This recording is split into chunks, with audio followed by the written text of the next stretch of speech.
Hey y'all, it's your classy high priestess here, wanting to unbox the Foxfire Kitsune Oracle deck. First of all, I just wanted to tell you that originally I purchased this, which is just a small version of the original, but I didn't know, that has this code that you can use your phone to take a picture of, and it's supposed to pull up the actual guidebook, but I couldn't find it anywhere. And y'all, look at these cards. They're so interesting and beautiful that I was having a very hard time enjoying them because I didn't know the meanings. Just look at this. So I thought about it. I played with them. I tried to use my own intuition and, came up with some beautiful stories. But ultimately, I went back on Amazon and I found the original deck, which is almost double, not only in size, but also in price. So anyway, I wanted to unbox this for you, and I actually wanted to read the meanings of these cards in case anybody else was in the same boat that I was and ordered the wrong deck and can't find the guidebook. And if you can find the guidebook online, God bless you. I swear I couldn't find it. So let's go ahead and unbox these babies.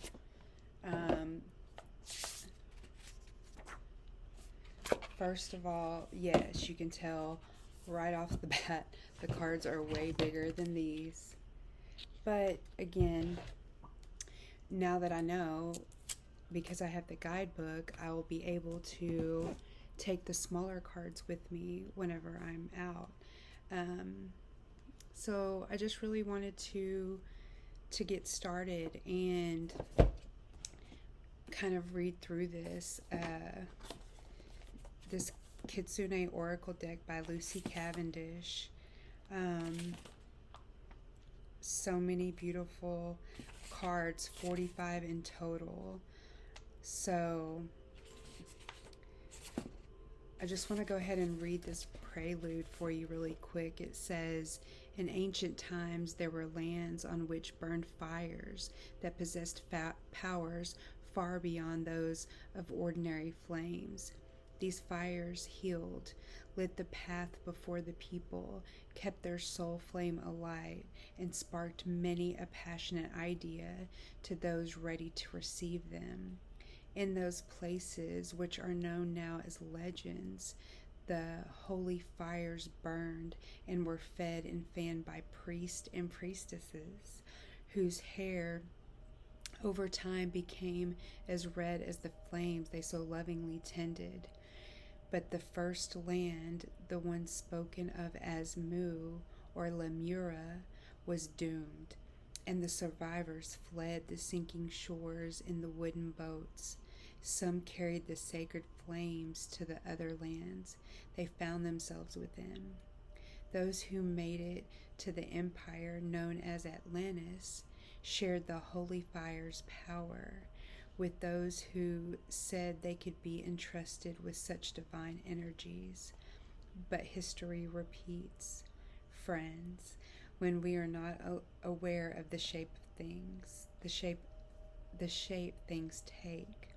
Only this time the event took place because the fires were misused, as were many of the sacred things, and there was a great cataclysm. The sky turned gray-green, the land shook and trembled and split open, and finally those sublime lands were lost beneath the waves as tall as the storm clouds. Yet the flame survived in mysterious ways, swallowed by the priest and the priestess, who traveled to many other lands, and some, those who carried the Lemurian bloodlines, who we all know are shapeshifters, transform themselves into other beings to keep the body fires burning and to protect the sacred flame from being misused ever again. And some of these beings, friends, made their way to the east, where they are known only in their forms as foxes. Their origins are locked inside memories that are sleeping inside the human ones. They are known now as the Kitsune. The holy flames are called Foxfire. Its power is returning to a world ready now for an awakening.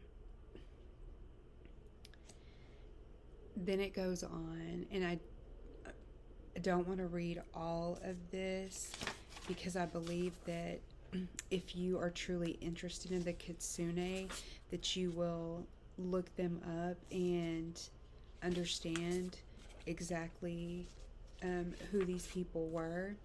But just in order to save time and to get you the meanings of these cards, just in case you can't find the guidebook, that's was my whole idea with unboxing this with you together. But literally, there's so much information here. I'd really like to share it with you. If you need it and would like to know all of this information, then send me an email at healhustledhearts@gmail.com, and I will take pictures of this for you and share it with you so that you can definitely enjoy all of it, because I mean literally there's at least 20 pages or more. So let's just start with, let me see, yeah, there we go. The richness within.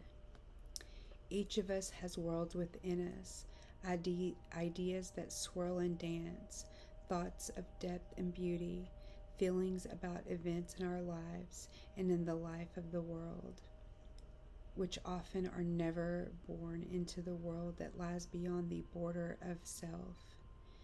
There are feelings deemed too strong, too sad, too difficult for others to hear.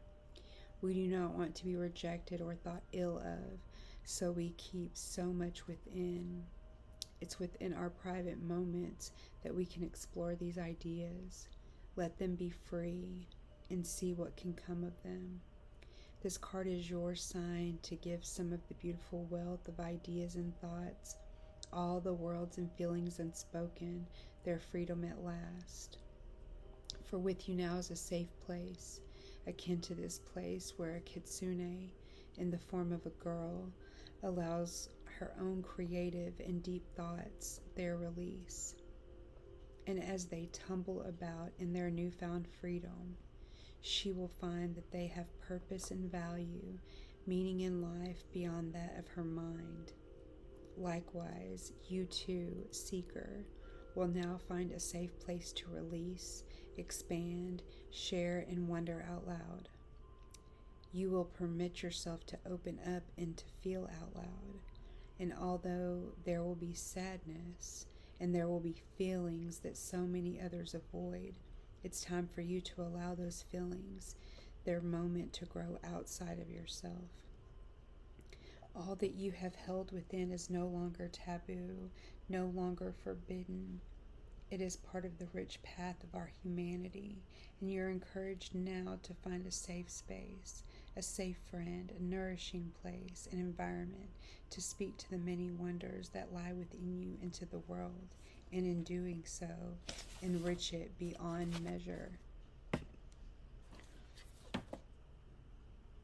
So beautiful. I love not only the colors, but I really love the foxes. And so sweet. You know, I don't know if you noticed, but she's holding that little tiny baby fox. And I don't know, this makes me feel safe. Maybe she's sharing her ideas and thoughts with those foxes first before she's able to open up to anyone else. And I find that it's so much easier to be surrounded by animals. It's beautiful, very beautiful. So card number 2, very interesting, is acceptance. She's kind of side-eyeing, so maybe she is really thinking about accepting. Accepting what is a powerful way to is a powerful way to step into your own creative force and to be part of what will be. For change is weaving its way within the world of the kitsune. And while there is a sadness at the fading of one season, there's a sense of gratitude for all that has been. Instead of lamenting deeply, the kitsune show us how to gracefully open our hands and let go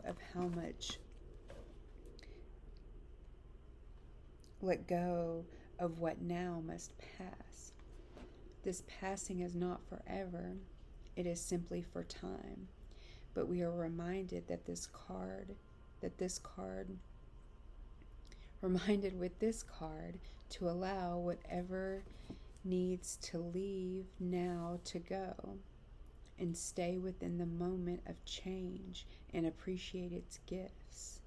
Sense the change all about you and allow yourself to become part of the change, to be gracious and graceful in the acceptance, which is no passive thing, no weakness, and truly not so much a surrender as an acknowledgement of the passing.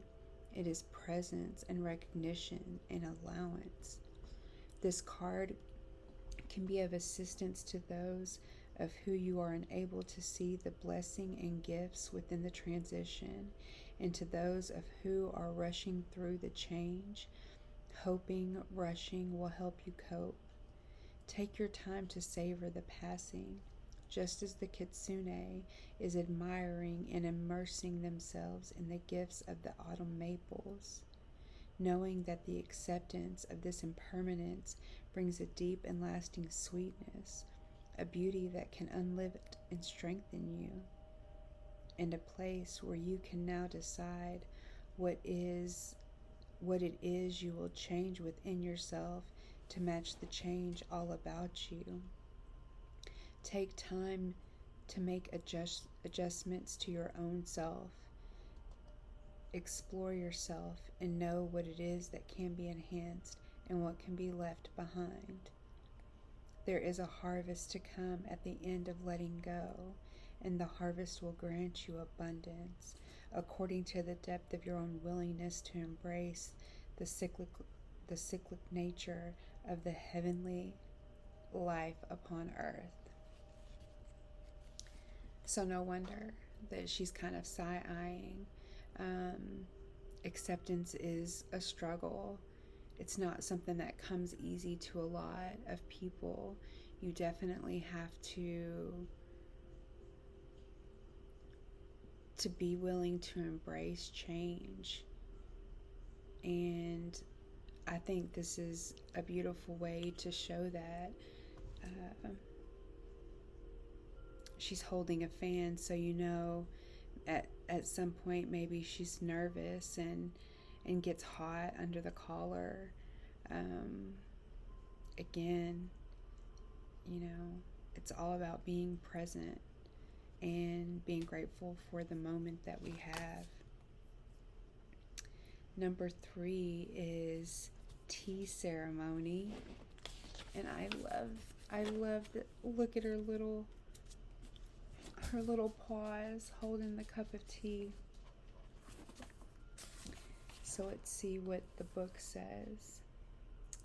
It's time for you now, seeker, to quietly contemplate the inner and the outer life, just as the kitsune is taking part in a moment to revere the tea and dress carefully for the occasion, to savor the flavor of the aroma, to note the texture of the cup, and to hear the water being poured into the cup. You too must now, You must now still the mind and bring yourself to the awareness of all that is about you right in this moment and all that lies within you. For all around, sorry, I'm holding it low. For all around you are signs of the world.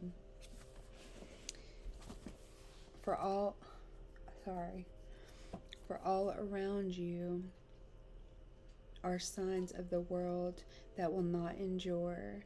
The things we feel are so important. Look upon one or two of them now and contemplate that they will not be there always. Thus, the worry and the stress we force ourselves to endure in the service of the temporary and the impairment is unnecessary. Give yourself time out of time, a sacred moment,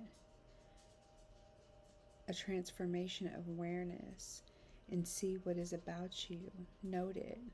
Now turn your attention within quietly, without criticism or praise, and observe who you are in this moment and what you have become.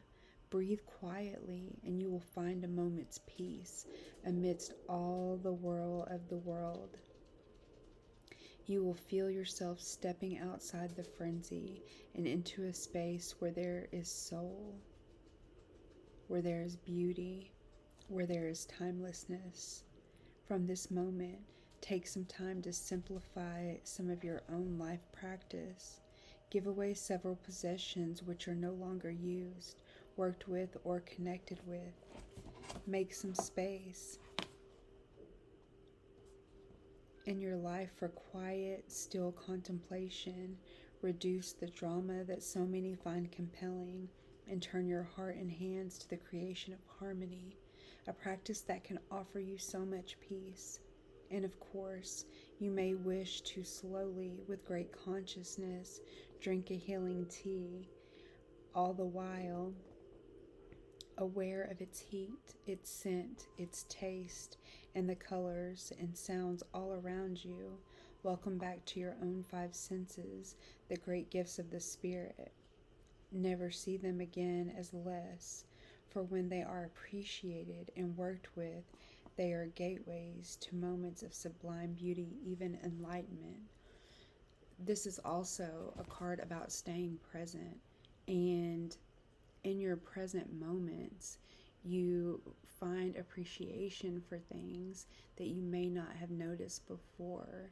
I think this is a beautiful card, and I imagine a beautiful ceremony. While I've never done a formal tea ceremony, I have taken time to actually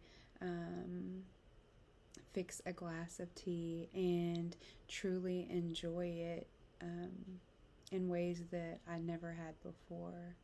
So this is definitely beautiful, and I love this little fox. I want to be her. So next we've got, card 4. Call forth the waves.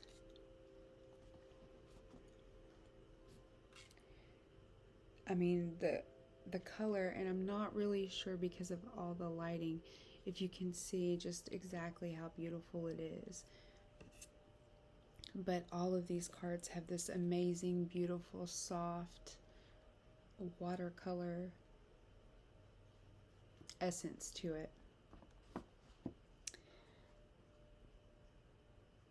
Call forth the waves. There are times when all is tranquil and beautiful, and beautifully so. And there are times when all is simply too still and nothing has changed because nothing has been done. Too much for too long has stayed the same. Now this denizen of the seas of energy which surrounds the realm of the Kitsune is urging you to call forth the waves and to stir the world around you into action. For there is much to be done, and many things are bringing discontent, and yet all is remaining at the same time. so much so that it seems that the stasis is natural, simply the way things are. But she, this being of the sea, is here to tell you that this is not how things must remain, and she will show you how to call up the waves of pure energy from within, the emotional energy which sustains and feeds you, the watery energy of memories, and the psyche which gathers its strength and pours through the world and lifts up all that has stayed too long hidden so it can be seen and changed with pure raw energy. Call forth the waves now, friend. Raise them high and let us see the power there is in initiating the change, being active, courageous, and immersing ourselves in the pouring forth of the energy that has been too long held within, restrained, tethered for no good reason. Call forth the waves, connect to the great primal tidal force, and know that no matter how formidable change may be, it is a living thing, unlike stasis and the quiet of intimidation. Rise up and see who joins you as you dare to take a ride of your own life, and upon the waves that you called up and shall dance. Now you are free and powerful being, filled with instinctive energy. Others will rise to join you, and as you do this, your life will be filled with new and cleansing energy. And what this speaks to me is basically going to the physical beach, which to me means is pretty obvious, but also being totally aware of your innate energy that we all have inside of us, but being able to call upon that when you need it and when it's going to bring forth all of the magnitude that you have, that you are maybe unaware of, kind of like the ocean, and how it's more than just what you can see with your eye. But if you were to actually go deep diving into that ocean, you would see that there's so many life forms and so many facets that sometimes you can't see with your human eyes, but it's still there, and there are things that are illuminated by light that bring higher intelligence to you, and there are also things that are hidden, which I believe is just a complete metaphor for your bright energy and then your shadow energy. And everybody has these two sides, as well as all of the energy of the ocean inside of you. I mean, and it makes sense because we're made of water, right? I'm gonna end this video here just and break it up a little bit, to give my voice a little more time to heal. But I definitely was excited to start reading this information. So I'll go ahead, and the next video will be the next 4 cards until we come to the end. Again, I've enjoyed spending some time with you going over this Foxfire Kitsune Oracle. And again, on Amazon, pay attention to decks that don't mention anything about a guidebook, because if your 100% intuition is on point, then you may not even need a guidebook. But for those like me that have just really started beginning to tap into their higher intuition, I definitely think that having a guidebook of the originators of the card is definitely beneficial. So again, until next time, let's heal hustled hearts.